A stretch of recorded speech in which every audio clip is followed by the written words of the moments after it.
뉴스 중에 이제 뜨거운 감자가 방시혁이라는 이제 하이브의 수장과 그리고 민희진이라는 이제 대표가 분쟁이 생긴 게 굉장히 지금도 예전에 핫한 이제 뉴스인데요.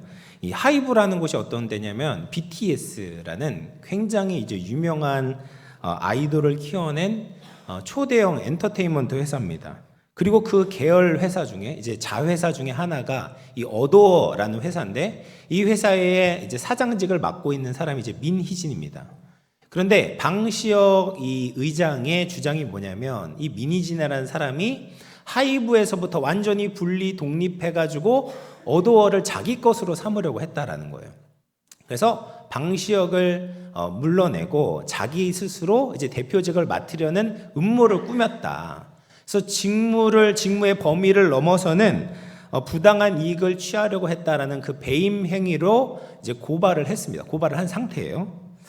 어느 편이 맞는지는 아직 모릅니다. 그런데 저는 이 뉴스를 보면서 이와 비슷한 문제가 하나님과 우리 사이에도 일어났다라고 봅니다.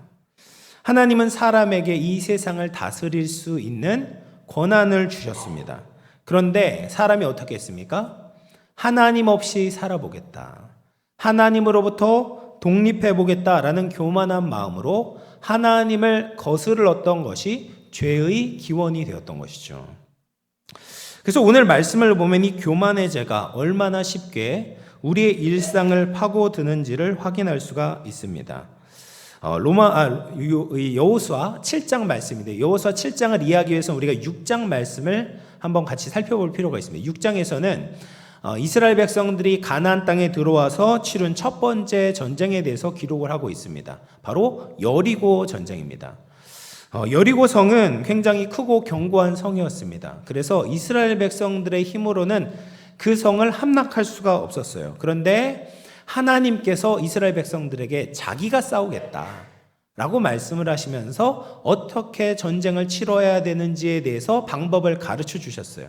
그래서 이 병사들에게 일주일에 6일 동안 하루에 한 번씩 그 성 주위를 그냥 돌아라 라고 말씀을 하시고, 7일째 되는 날에는 7명의 제사장들과 이 사람들이 같이 7번 그 바퀴를 돌아라.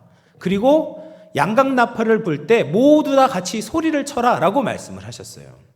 여러분, 이것은 전쟁의 방법이 아니잖아요. 이렇게 해서 뭐가 일어날 수 있겠습니까? 그런데 하나님께서 말씀하신 대로 순종하게 될 때 그 여리고 성이 무너지게 되었던 것입니다.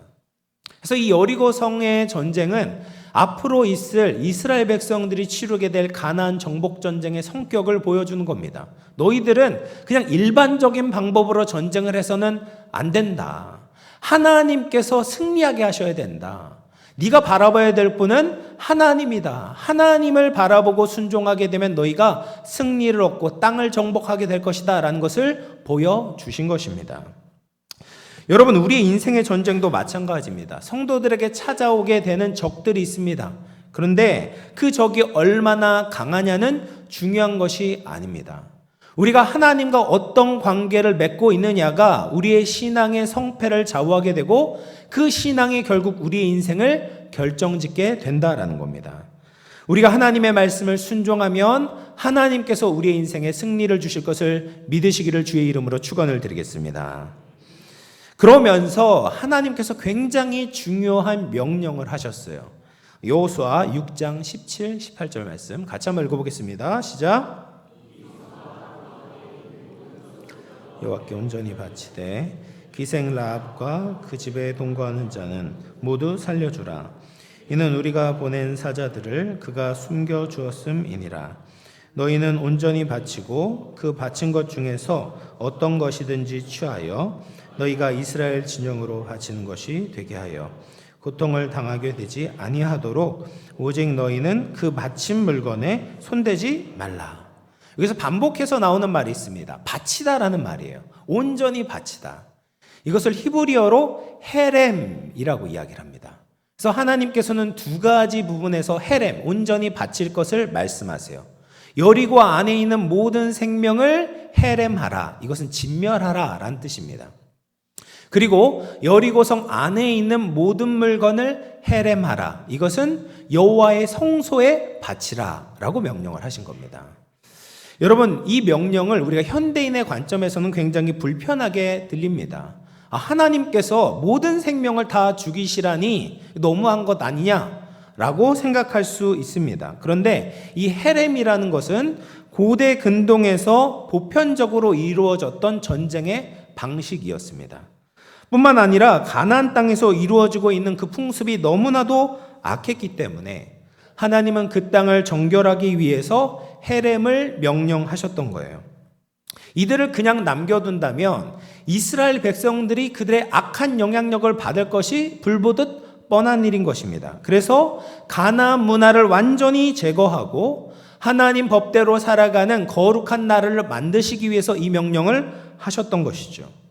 그리고 만약 여리고성이 하나님을 섬기겠다라고 항복을 했다면 하나님은 아마도 살려주셨을 것입니다. 그것을 어떻게 알 수 있냐면 하나님의 소문을 듣고 정탐꾼들에게 선대했던 라합과 그의 가족들을 살려주셨고 이스라엘 안에 속하게 하셨어요. 심지어 예수님의 족보 안에 라합이 들어가게 됩니다. 그러니까 정말 하나님을 섬기는 그 하나님 나라의 거룩한 나라를 만들기 위해서 하나님께서 이 명령을 하셨다라는 것을 우리가 알 수 있고요. 그 두 번째 헤렘은 무엇입니까? 여리고 성 안에 있는 모든 물건을 하나님께 드려라라는 겁니다. 여러분, 이스라엘 안에 이 첫 번째라는 것은 굉장히 상징적이고 대표적인 의미가 있어요. 그래서 첫 소산, 그리고 첫 번째 낳은 장자, 그리고 가축의 첫 새끼를 모두 하나님께 거룩하게 구별하여 바칠 것을 명령하셨어요. 또한 가나안 땅에서 첫 번째 이루어진 이 전쟁도 특별하게 하나님께 바칠 것을 명령하신 것입니다. 이것은 반론의 여지가 없어요. 이의를 제기할 수 없습니다. 왜요? 이것은 온전히 하나님께서 주신 전쟁이기 때문에, 하나님께서 승리하시긴 전쟁이기 때문에 하나님께 드리는 것이 마땅했습니다. 이스라엘 백성들도 이것에 완전히 동의했고, 그래서 이 두 가지 부분에 있어서 헤렘을 했던 것이죠. 안에 있었던 이제 가나안 문화도 다 청소하게 되었고, 그리고 모든 물건을 하나님께 바쳤습니다. 그런데 한 사람이 문제를 일으킨 거예요. 그 사람이 바로 아간이라는 사람입니다. 이 아간이라는 이름의 뜻은 골치 아픈 사람이란 뜻이에요. 근데 정말 이스라엘 공동체 안에 이 골칫덩어리가 되었습니다. 왜냐하면 아간이 하나님께 온전히 드려야 되는 그 물건 중에 일부를 자기 천막 속에 감추어 두었기 때문이었습니다. 그러면 아간이 어떤 사람이었는가를 보려면 1절 말씀을 같이 한번 읽어보도록 하겠습니다. 7장 1절입니다. 시작. 범죄하였으니 이는 아간이 온전히 바친 물건을 가졌습니다. 진노하였습니다. 네. 그래서 이 아간이 어디 지파에 속했습니까? 유다 지파에 속했어요. 유다 지파는 이스라엘 12지파 중에서 가장 힘이 세고 축복받은 지파였습니다. 그리고 이 아간의 선조를 4명이나 언급한 것을 보아서 이 아간은 명문 가문에 속한 사람이었구나를 알 수가 있었습니다. 아간은 명문 가문에 속했었고 먹고 살만했음에도 불구하고 하나님의 것을 탐내고 도둑질했다라는 겁니다. 그런데 우리가 1절을 보면 굉장히 흥미로운 표현이 나옵니다. 7장 1절 보면 이스라엘 자손들이 온전히 바친 물건으로 말미암아 범죄했다라고 말해요. 그러니까 잘못을 저지른 사람은 아간 한 명인 것 같은데 이스라엘 자손들이 범죄했다라고 성경은 기록하고 있는 것입니다. 물론 한 사람의 죄가 공동체 전체에 영향을 미치게 됩니다. 그렇기 때문에 정말 심각한 부정과 죄를 저지른 사람들을 이스라엘 진영 밖으로 내쫓기도 하고 그 심각한 죄를 저지른 사람을 반드시 죽이라라고 명령을 하시기도 합니다. 아간의 죄도 하나님 앞에서 굉장히 무거운 죄였기 때문에 공동체적으로 책임을 지는 것이 마땅하죠. 그런데 이후의 사건들을 보면 아간뿐만 아니라 공동체 전체적으로 잘못된 방향으로 가고 있다는 것을 알 수가 있습니다. 여호수아가 이제 여리고성을 점령하고 나서 다음으로 타겟을 삼은 데가 어디냐면 아히라는 성이었어요. 이 아히성은 여리고에서부터 약 14km 떨어진 해발 500m 고지에 있는 작은 성이었습니다. 그래서 여호수아가 전쟁을 치르기 전에 정탐꾼을 보냈습니다. 근데 그 정탐꾼들의 보고가 굉장히 낙관적이었습니다. 7장 3절 말씀인데요. 같이 한번 읽어보겠습니다. 7장 3절입니다. 읽어보겠습니다. 시작. 이르되 백성을 다 올라가게 하지 말고 2-3천 명만 올라가서 아이를 치게 하소서. 그들은 소수이니 모든 백성을 그리로 보내어 수고롭게 하지 마소서 하므로. 지금 아이성을 정탐한 사람들은 이 아이성의 규모와 상황을 파악하고 필요한 병력이 2-3천 명이다. 숫자를 제시하고 있는 것입니다. 근데 이 보고를 보면서 우리가 이상한 것을 느껴야 됩니다. 이 보고 속에서는 가장 중요한 것이 결여되어 있어요. 빠져 있습니다. 그것이 무엇입니까? 하나님이 빠져 있는 거예요. 하나님이 그 성을 이스라엘에게 허락하셨는지 그렇지 않은지에 대해서 전혀 관심이 없는 겁니다. 여리고 성을 정탐했던 정탐꾼들의 보고를 비교하면 정확히 알 수 있는데요. 여호수아 2장 24절 말씀 읽어보겠습니다. 시작. 그 온 땅을 우리 손에 주셨으므로 그 땅의 모든 주민이 우리 앞에서 간담이 녹더이다 하더라. 여러분, 이 두 보고 사이에는 엄청난 차이가 있는 겁니다. 완전히 다르게 정탐을 한 겁니다. 여리고 때는 하나님이 도와주시지 않으면 이길 수 없다라는 절박한 믿음을 가지고 정탐을 했다면, 이 아이성 때는 하나님의 도움 없이도 우리의 병력만으로, 우리의 능력만으로도 저 성을 정복할 수 있다라는 자만감을 가지고 정탐을 마무리했던 것입니다. 그런데 여호수아는 별 생각 없이 그 정탐꾼들의 보고대로 3천 명을 아이성으로 보냈습니다. 근데 그 결과가 무엇이었습니까? 정복하기는커녕 도망치게 되었습니다. 아이성 사람들이 이스라엘 군사 36명을 죽였습니다. 그리고 성문 앞에서부터 스바림까지 쫓아오면서 이스라엘 백성들을 위협하고 따라왔습니다. 여러분, 얼마나 초라해졌습니까? 여리고 전쟁 때는 이스라엘 백성들이 한 명도 죽지 않았습니다. 그런데 지금 36명의 가족들이, 36명의 친구가 지금 죽임을 당하게 되었습니다. 그렇다고 담대하게 싸운 것도 아니고 도망치면서 쫓겨나왔습니다. 부끄럽게 패배했습니다. 그러면서 뭐라고 기록하냐면 백성들의 마음이 물과 같이 녹아졌다라고 표현합니다. 여러분, 이 표현은 원래 이스라엘의 하나님에 대한 소문을 듣고 가나안 사람들의 마음이 어떠한지를 표현했던 표현법이었습니다. 근데 지금 이스라엘 백성들의 마음이 가나안 족속과 같아진 겁니다. 왜 이렇게 되었습니까? 그들이 하나님을 생각하지 않았기 때문입니다. 하나님을 의지하지 않았기 때문입니다. 그럴 때 그들의 마음이 가나안 사람들과 같이 변하게 된 것입니다. 여러분, 아간의 죄에 대해서 하나님께서 왜 이렇게까지 심각하게 다루실까요? 하나님이 함께 하시지 않을 정도로 싫어하시는 죄가 무엇이겠습니까? 바로 교만이라는 죄입니다. 이 아간의 죄의 근본적인 그 뿌리가 무엇이냐면 결국 교만입니다.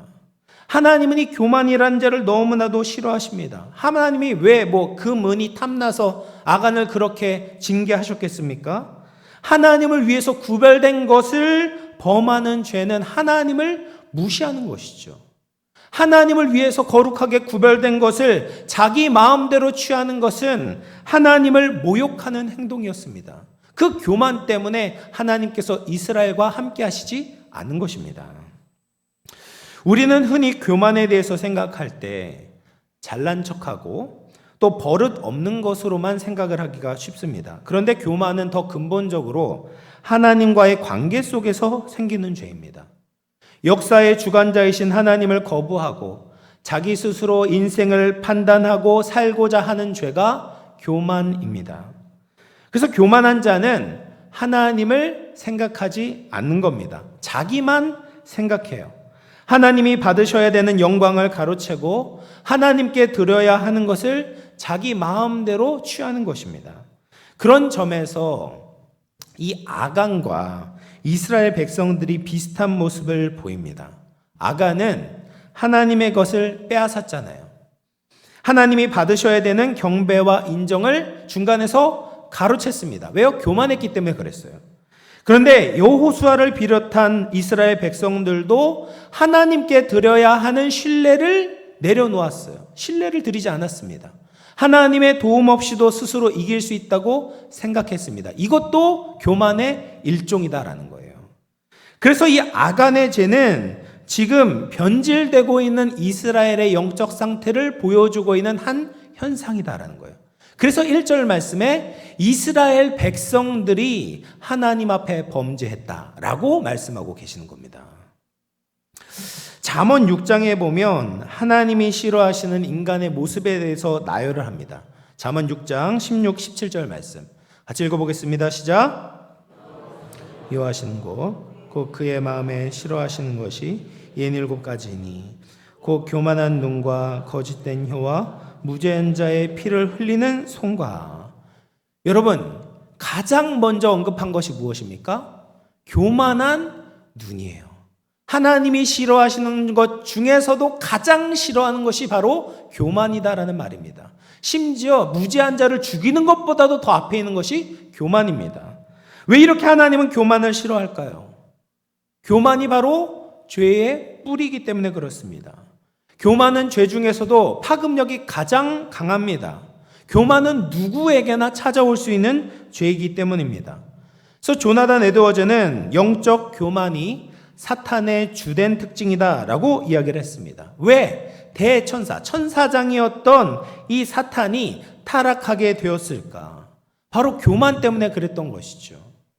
자기가 지존하신 하나님과 대등해 줄 수 있다고 믿었습니다. 그럴 때 죄가 없었던 천상의 존재가 교만의 죄를 저지르게 되었던 것입니다.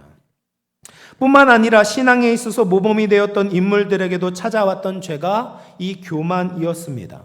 여호수아에게도 소극적인 교만이 찾아와서 하나님을 의지하지 않았고, 그리고 아간은 적극적인 교만을 가지고 하나님의 것을 도둑질하는 큰 죄를 저지르게 되었던 것입니다. 그래서 불신자에서부터 평신도, 권사님, 장로, 목사 누구에게나 찾아올 수 있는 이 죄가 바로 교만이다라는 것이죠. 또 교만이 무서운 점은 성공을 타고 올 수도 있고 실패와 고난을 타고 올 수도 있습니다. 여러분, 어려울 때 하나님을 찾다가 성공을 하고 나서 하나님을 잊어버리고 자신의 능력에 도취되어 있는 사람을 어렵지 않게 발견할 수 있죠. 그래서 하나님이 자신에게 주신 달란트에 대해서 하나님께 감사하지 않고 내 외모와 지식과 운동 능력과 순발력과 이런 것들에 대해서 과시하고 자랑하는 사람을 우리는 어렵지 않게 보게 됩니다. 그런데 우리가 성공할 때뿐 아니라 고난을 당할 때도 교만할 수가 있어요. 내가 이렇게 많이 희생했는데 나는 존경을 받아 마땅하다. 다른 사람이 왜 내가 이렇게 고생했는데 나를 알아주지 않냐, 이런 서운한 마음이 들 수 있는 거죠. 자신은 그런 대접을 받을 만한 사람이 아닌데 아무도 몰라주니까 자기 자신을 불쌍히 여기는 겁니다. 이런 자기 연민도 교만한 사람에게 나타날 수 있는 반응 중에 하나다라는 거예요. 뿐만 아니라 교만의 마지막 특징은 다른 모든 덕목까지 타락하게 만드는 힘을 가지고 있습니다. 우리가 말씀을 많이 읽고 기도를 많이 하는 사람이라고 생각을 해보십시오. 얼마나 좋은 것입니까? 그런데 교만이 들어오게 되면 그렇게 신앙생활을 열심히 한 것을 가지고 다른 사람을 정죄하고 판단하게 됩니다. 나보다 부족한 사람이라고 평가절하하게 되는 겁니다. 교만이 들어오게 되면 나에게 유익하던 것도 도리어 악하게, 해롭게 만들게 된다는 거예요. 이렇게 교만이라는 것은 좋은 덕목까지도 모두 다 변질시키는 힘을 가지고 있다는 거예요. 그래서 누구나 예외 없이 어떤 상황에서도 노출되어 있고 모든 일을 한순간 무너뜨릴 수 있는 것이 바로 이 교만이라는 죄입니다. 그래서 조나단 에드워즈는 교만을 이렇게 이야기했습니다. 세상에 들어온 최초의 죄이고 마지막으로 뿌리 뽑힐 죄이며 하나님의 가장 완악한 원수이고 마귀의 첫 자식이다. 그래서 이 교만이라는 죄는 절대로 가볍지가 않습니다. 하나님의 영광, 하나님이 받으셔야 되는 관심과 사랑과 예배를 자신이 받는 겁니다. 자신이 가로채는 겁니다. 이것이 해결되지 않은 채 하나님은 우리와 함께 하실 수가 없는 것입니다. 그러면 우리는 이 교만의 죄를 어떻게 해결할 수 있을까요? 우리의 감춰진 교만을 하나님의 말씀으로 드러내야 하는 것입니다. 하나님께서 이스라엘 공동체 안에 있었던 그 교만을 제거하기 위해서 어떻게 하셨습니까? 이스라엘 백성들을 정결하게 하시고 모든 백성들을 소집시키셨어요. 그리고 누가 그 죄를 저질렀는지 보여주시는데 12지파 중에서 유다지파가 제비가 뽑히게 되고 또 유다지파 중에서 세라 족속이 뽑히게 되고 세라 족속 중에서 삽디가 뽑히고 삽디 가족 중에서 아간이 뽑히게 되는 것입니다. 그래서 여호수아가 아간에게 뭐라고 이야기를 하냐면 여호수아 7장 19절 말씀 읽어보겠습니다. 시작.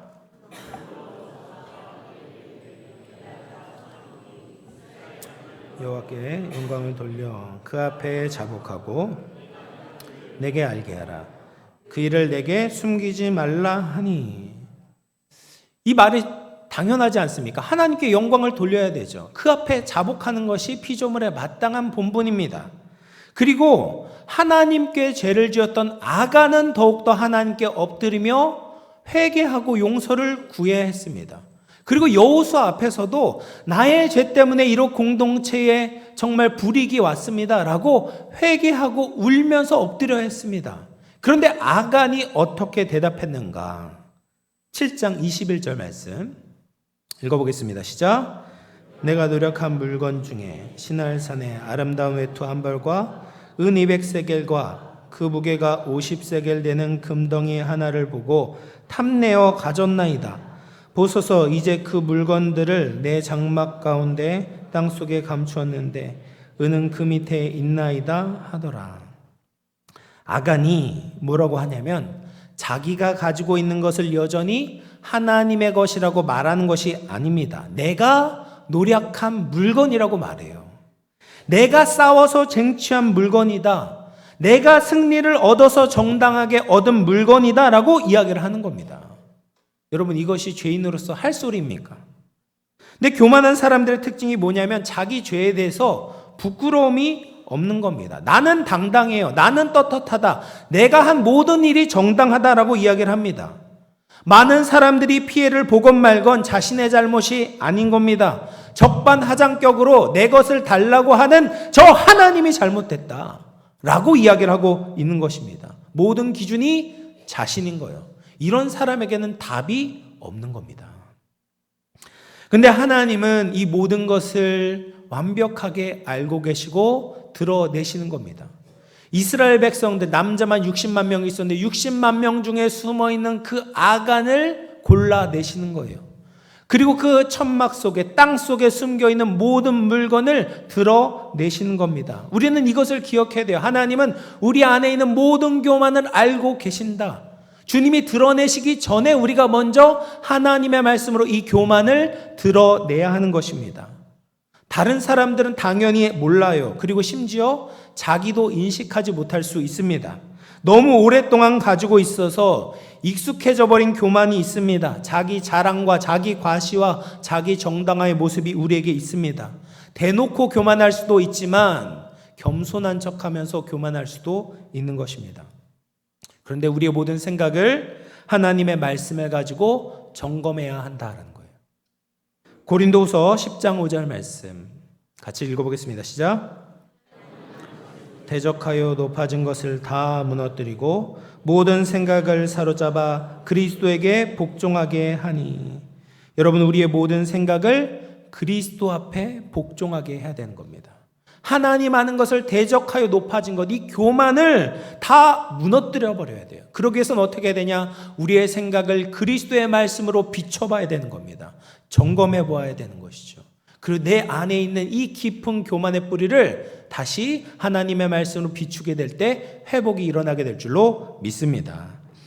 뿐만 아니라 우리는 십자가를 통해서 하나님을 대적했던 그 교만의 결과가 무엇인지 기억해야 합니다. 아간과 그의 가족들과 그가 가지고 있던 모든 소유를 다 가지고 아골 골짜기로 가서 돌로 치고 불사르고 돌 무더기를 만들었습니다. 아간과 그의 가정은 여리고 성과 같이 진멸을 당하게 된 것입니다. 이 끔찍한 죄가 더 이상 이스라엘 안에 침투되지 못하도록 하나님께서 철저하게 교훈을 주신 겁니다. 하나님보다 높아지려고 하는 사람, 하나님을 생각하지 않고 자기만 위해 사는 사람이 어떤 결과를 맞이하게 되는지 오늘까지 기억하며 살라고 하시는 거예요. 여러분, 우리에게는 이런 돌무더기가 아니라 십자가가 있습니다. 아담의 원죄부터 나에게 전해 내려온 이 교만의 본성, 이 죄성을 누구도 해결할 수 없었습니다. 그런데 예수님께서 십자가에 하나님의 잔혹한 진노의 형벌을 받으셨습니다. 예수님의 잘못 때문이 아니라 나의 죄 때문에, 나의 교만 때문에 고통과 죽음을 겪으셨습니다. 한 사람이 죄를 지어서 모든 사람이 죽었던 것처럼 두 번째 아담이신 예수님께서 십자가에 달려 죽으심으로 모든 사람에게 생명과 구원을 베풀어 주셨습니다. 이 십자가를 볼 때 우리는 우리의 교만을 절대로 그냥 넘길 수 없다라는 것을 기억해야 하는 것이죠. 오늘도 이 순간도 교만이 들어오지 못하도록 우리는 계속해서 십자가를 바라보아야 합니다. 하나님같이 되려는, 하나님을 믿지 않고 살아보려는 이 교만의 죄를 십자가에 못 박아야 됩니다. 그리고 마지막으로 우리가 교만에서 벗어나기 위해서는 내 중심에서 하나님 중심으로 옮겨야 합니다. 여호수아 5장에 보면 여호와의 군대 대장이 여호수아를 만나는 장면이 나옵니다. 그런데 여호수아가 이 여호와를 알아보지 못하고 뭐라고 질문하냐면, 너는 우리를 위하느냐 아니면 우리의 적들을 위하느냐라고 질문해요. 너 우리 편이냐 아니면 저쪽 편이냐 라고 물어보는 겁니다. 그런데 여호와의 군대 대장이 뭐라고 답하냐면 아니다 라고 대답하십니다. 아니다. 너의 편도 아니고 저쪽 편도 아니다 라는 말이에요. 그렇게 나누지 말라. 그러면서 뭐라고 말씀하시면 내 발에서 신을 벗어라. 너는 나의 종이 되어야 된다. 하나님이 너의 편이 되는 것이 아니라 네가 나의 편이 되어야 된다라는 거예요. 그럴 때 하나님께서 너에게 승리를 주실 거다라고 말씀하고 계시는 겁니다. 하나님을 내 마음대로 써먹고 사용하려는 자기중심적인 태도를 벗어버리고 우리는 주님의 종으로 주님을 따라야 하는 것입니다. C.S. 루이스가 이렇게 이야기했습니다. 겸손은 자신을 덜 중요하게 생각하는 것이 아니라 자신을 덜 생각하는 것이다. 나를 그냥 낮춰서 생각하는 것이 아니라 나를 그냥 덜 생각하는 거예요. 주님을 생각할 때 우리는 겸손하게 된다라는 겁니다. 내가 다른 사람에 비해 가졌냐 못 가졌냐 이런 것을 보는 것이 아니라 부요하신 하나님을 바라보는 것입니다. 내가 얼마나 많은 선한 일을 하면서 뿌듯해하는 것이 아니라 나를 위해서 선한 일을 하신 하나님을 바라보는 것입니다. 내가 얼마나 강하냐 약하냐를 따지는 것이 아니라 크고 위대하신 하나님을 믿음으로 살아가는 것이죠. 이것이 교만을 버리고 겸손한 삶을 사는 비결입니다. 어제 제가 설교 준비를 하면서 한 찬양을 들으면서 이 찬양의 가사가 딱 마음에 와닿았습니다. 온 땅의 주인이라는 찬양이에요. 영어로는 이제 Who am I? 내가 누구이길래 이런 찬양인데요. 찬양의 가사를 약간 의역을 해서 제가 이렇게 써봤습니다. 제가 누구이기에 온 땅의 주인이신 당신이 저의 이름을 알고 관심을 가지시나요? 제가 누구이기에 저의 아픔을 공감해 주시나요? 제가 누구이기에 빛나는 새벽별이신 당신이 제 길에 빛을 비추시나요? 늘 방황하는 저의 마음을 위해 그런 것은 제가 어떤 대단한 존재이기 때문이 아니라 당신이 하신 일 덕분입니다. 제가 행한 업적 때문이 아니라 당신이 자비로운 분이시기 때문입니다. 저는 오늘 있다 내일 없어지는 금세 시드는 꽃과 같습니다. 바다에 일렁이는 파도와 같고 바람 중에 있는 수증기와 같습니다. 당신은 제가 부를 때 항상 저의 말을 들으십니다. 주님, 당신은 제가 넘어질 때 저를 붙잡아 주십니다. 그리고 제가 누구인지 제게 말씀해 주십니다. 저는 당신의 것이라고. 여러분, 우리는 자기를 스스로 대단한 존재라고 생각해서는 안 됩니다. 실제로 그렇지도 않습니다. 들의 꽃과 같이 정말 금방 시들어 버리죠. 파도처럼 강해 보여도 순식간에 물러나게 됩니다. 수증기처럼 아무런 것도 잡히는 것이 없습니다. 나에게 특별한 능력이 있어서 특별한 존재가 되는 것이 아닙니다. 예수님이 나를 사랑하시기 때문에, 예수님이 나를 위해 십자가를 지셨기 때문에, 당신의 소유로 삼으셨기 때문에 우리는 지금도 그 은혜로 살아갈 수 있는 것입니다. 주의 행하심 앞에 나를 제대로 알고 살아가야 하는 것이죠. 주님의 이루신 일을 인정하며 온전히 바쳐야 되는 그 찬양과 경배를 바치게 될 때 우리는 하나님 앞에 겸손한 자로 주님께 영광을 돌릴 수 있게 될 줄로 믿습니다. 이제 말씀을 마무리하도록 하겠습니다. 교만은 우리의 삶에 참 가까이에 있습니다. 특히 자랑을 미덕으로 삼는 시대에 교만을 걸러내고 분별하는 것이 쉽지 않습니다. 그런데 그 교만이 하나님이 가장 싫어하는 것이라는 것을 잊지 마시기 바랍니다. 교만은 우리를 넘어지게 합니다. 교만할 때 하나님으로부터 멀어집니다. 더 이상 하나님을 붙잡지 않게 됩니다. 우리도 얼마든지 아간처럼 될 수 있다는 것을 기억하시기를 바랍니다. 하나님의 것을 도둑질하지 마시고 하나님의 것을 온전히 드릴 수 있는 우리 모두가 되기를 바랍니다. 하나님을 벗어나서 특별한 존재가 되려고 하는 것이 아니라 하나님이 기뻐하시는 하나님의 특별한 소유가 될 수 있는 저와 여러분 될 수 있기를 주님의 이름으로 축원을 드리겠습니다.